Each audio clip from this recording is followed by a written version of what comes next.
আপোনালোকে যদি building construction কৰিব বিচাৰিছে তো আপোনালোকৰ কাৰণে বহুত ভাল খবৰ এটা লৈ আহিছোঁ যে আমি এটা ছাৰ্ভিচ প্ৰভাইড কৰি আছোঁ, যিটো ছাৰ্ভিচত আপোনালোকে A to Z সলিউশ্যন পাব। আপোনালোকৰ মাটি অলপ আছে, আপোনালোকে প্লেনিং কৰিব পৰা নাই, আপোনালোকৰ টাইম নাই যে ইয়াত কেনেকুৱা ধৰণৰ ঘৰ বনালে ভাল হ'ব, মই নৰ্মেল ঘৰ বনাম নে অলপ ডুপ্লেক্স ঘৰ বনাম, কেনেকুৱা ধৰণৰ বিল্ডিং আপোনালোকে কনষ্ট্ৰাকশ্যন কৰিব, তো আপোনালোকে ভাবিব পৰা নাই। তো আমি আপোনালোকক ছাজেশ্যন দিম, প্লেনিং কৰিম, গোটেই মাটিটো আপোনালোকৰ ছাৰ্ভে কৰিম, কেনেকুৱা ধৰণৰ বিল্ডিং তাত প্লেচ কৰিলে ভাল হ'ব, তাৰপিছত ষ্ট্ৰাকচাৰেল ডিজাইন হ'ব, গোটেইখিনি আপোনালোকক প্ৰভাইড কৰা হ'ব।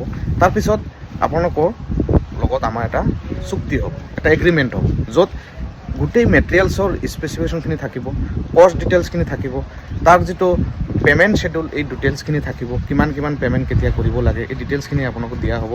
আৰু গোটেই কনষ্ট্ৰাকশ্যন মেটেৰিয়েলছখিনি আপোনালোকৰ মতে আমি প্ৰভাইড কৰিম। আপোনালোকে যোনটো বিচাৰিছে, আপোনালোকে যি কোৱালিটিৰ ৰড বিচাৰিছে, যি কোৱালিটিৰ চিমেণ্ট বিচাৰিছে, টাইলছ কেনেকুৱা বিচাৰিছে, যেতিয়া টাইলছ আমি লগাম আপোনালোকক দোকানত লৈ যাম, আপোনালোকক ডাইৰেক্টলি দেখাই দিম যে আপোনালোকৰ কোনটো টাইলছ আপোনালোকে বিচাৰিছে, কেনেকুৱা ধৰণৰ কোৱালিটি আপোনালোকে বিচাৰিছে।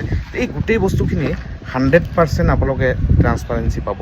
তো সেইকাৰণে আপোনালোকক আমাৰ লগত কণ্টেক্ট কৰিব পাৰে, আমি আপোনালোকক 100% সলিউশ্যন দিম আৰু কোৱালিটি 100% এচুৰেঞ্চ পাব। আমি কেতিয়াও ক্লায়েণ্টৰ লগত এনেকুৱা নহয় যে কোৱালিটিৰ কথা কৈ কিনে কাম বেয়া কৰিম, এইটো কেতিয়াও নহয়।